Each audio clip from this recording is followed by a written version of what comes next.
कोलकाता से बीरभूम जाने के लिए लगभग 2 घंटे का समय लगता है।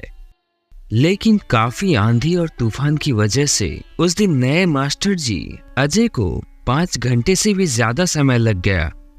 नौकरी के 3 साल में इस बदलाव से वो काफी अनजान था।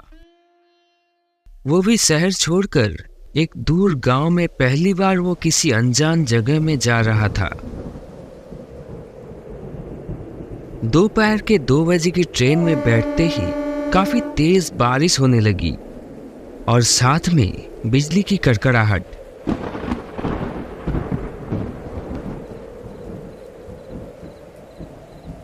शाम के करीब 7:30 बजे वो बोलपुर स्टेशन पे पहुंचा।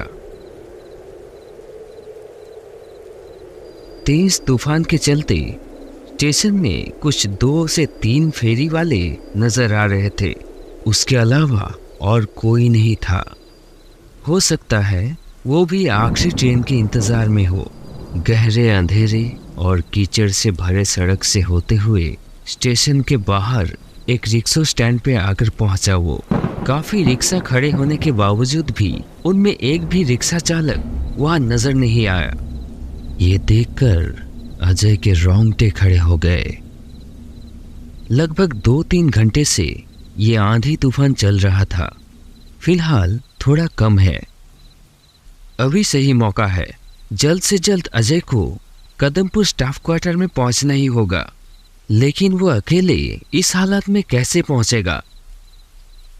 बिजली भी नहीं है, एक भी स्ट्रीट लाइट्स भी नहीं जल रहे। फोन की रोशनी के सहारे वो इस अनजान रास्ते से कैसे पहुंच पाएगा? यही सब सोच रहा था वो कि तभी उसने देखा कि लालटेन लेकर कोई उसके तरफ आ रहा है। आखिरकार एक व्यक्ति को लालटेन लिए स्टैंड की तरफ आते देख उन्हें राहत मिली।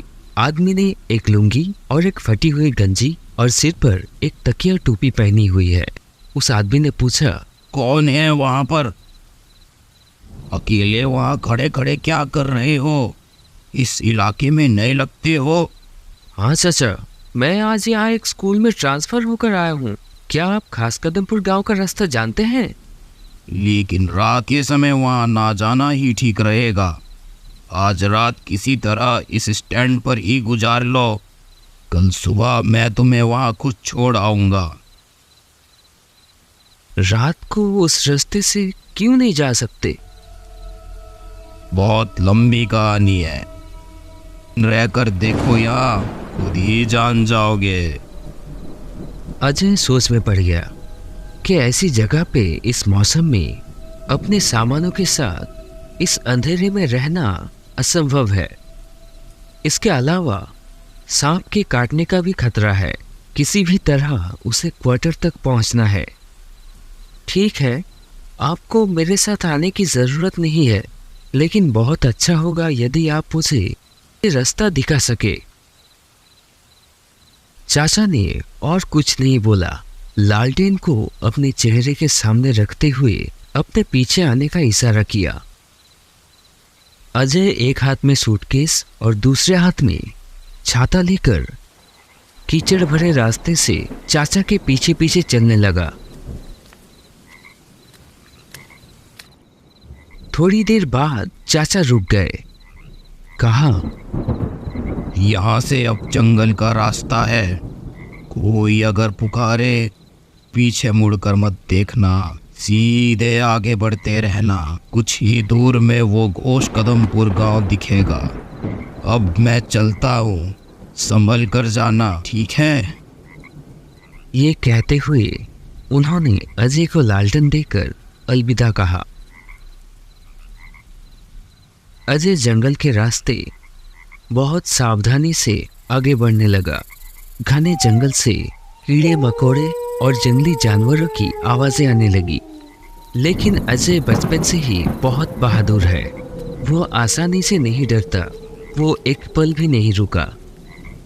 अचानक कंधे पर एक हाथ का स्पर्श अनुभव किया। उसके शरीर में सिरन दौड़ गई।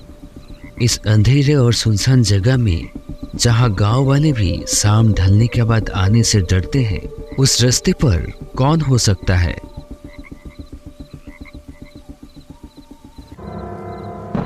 अब क्या होगा आगे, देखने के लिए बने रहिए हमारे साथ।